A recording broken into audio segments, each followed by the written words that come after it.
with Miss Raught, the Hi. English teacher. Yeah. Hey, how are you today, by the way?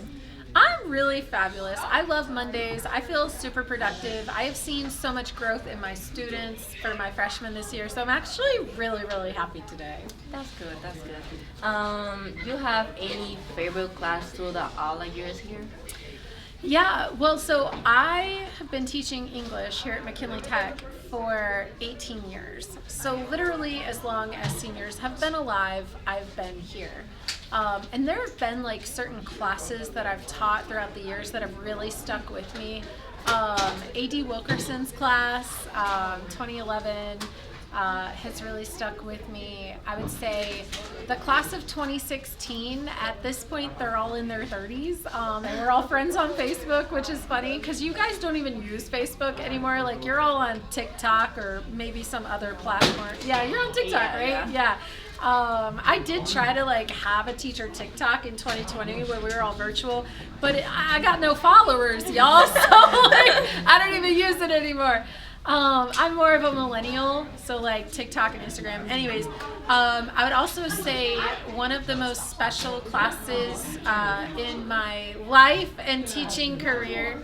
By the way, I host lunch tutoring, so all the kids in the background right now are all in my class for lunch. So it might be a little loud. Yeah. So we apologize for that. But I would say that like the class of 2020, when they were sophomores, I was the only English teacher for that entire grade level of kids. Oh, yeah. I love kids. So they are my heart and soul. They are, the class that have really sat with me. The classes here currently at McKinley Tech, I had a child 2 years ago, so I never really taught them. I've just taught the current juniors because I was on maternity leave, and then last year I had some surgeries, so I was out. But I would say like I love all the kids I teach. I'm just one of those people like, I don't know that I have a favorite class. I just have classes that have really stuck with me throughout the years that, I have really great relationships with even now. So but I love all my kids. I really am that teacher. You're a lovely teacher. Yeah, Yeah. thank you. You have any advice to the students in general? Yeah, guys, I would say like if I could tell students, if I could go back and tell myself in ninth grade, it would be to have really strong organizational skills and habits. So like have an alarm in your phone or tell Alexa at like 8 p.m., Alexa, remind me to check my Canvas. You need to have access to Canvas and Aspen.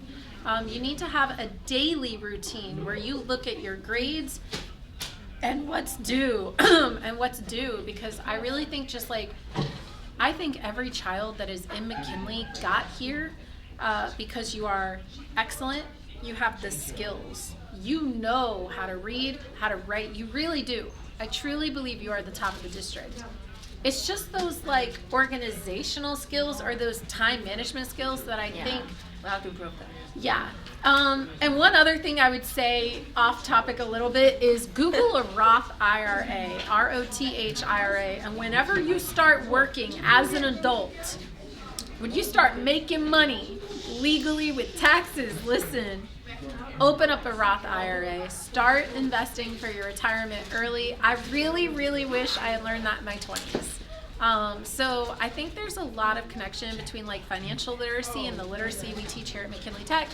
And, holler for a scholar, go to college, make them dollars, and then invest them in a Roth IRA. I'm so serious. Yeah. Any favorite book you have for the students, like 9, 12? Like books I've taught? Yeah. In ninth grade, we don't really teach novels anymore, and I never really taught ninth grade. I would say in 10th grade, I really liked teaching the things they carried, because it's like such a weird timeline. It's about war. And like when I'm at home, like I love like watching TV shows on Netflix about like, cops or the military or I don't know, like action and adventure, which is weird. I'm sure everyone probably thinks I like dramas and rom-coms, but I'm not. No, I like action and like intense. But I would say The Things They Carry by Tim O'Brien was really good. I don't know that I have a favorite book I've taught over the years, but I do have a favorite play, and it's called No Exit by Jean-Paul Sartre. And he's basically an existentialist, and this whole play it's very minimalist in its approach. It's about three people who are trapped in a room for all of eternity, and that's sort of like his version of hell is that hell is other people, not necessarily a place you go at the end. It's a really cool existential play. I love it, but that's more like a senior level reading. But yeah, I think there are certain books I read when I was in high school that have kind of still stuck with me. Heart of Darkness and the Things Fall Apart, like reading those two side by side in my AP Literature class really taught me the power of perspective. And that's kind of like what has always sat with me, is that literature it's about perspective and it's about power, and we're all shaped by our unique experiences. And to be able to know that the same thing can happen from two very different points of view, people take two very different things away from it, two very different lessons. I don't know, I think it's very powerful, so I hope that my students approach literature not so much thinking that there's a right or wrong way, or that there's one lesson. It's more about like, what are my experiences, what is my purpose, and where is my place in this world, and how does this book reflect that back to me, I think is really powerful. You're a very interesting person to interview also. Oh, really? Yeah. Why? Because you have like a long answers and have like a really long reasoning, if that makes sense. Yeah, I think it's because I'm an English teacher, right? Hey. That I would just talk a lot, Yeah. know? Do you think I talk a lot in class, though? Yeah. I talk a lot in class. Yeah, but it's fun. Because Really? you teach, but at the same time, you're fun. Yeah, but don't you do a lot of group work? No? Yes, you do, Sigrid. Well, You do. But anyways, I love McKinley Tech.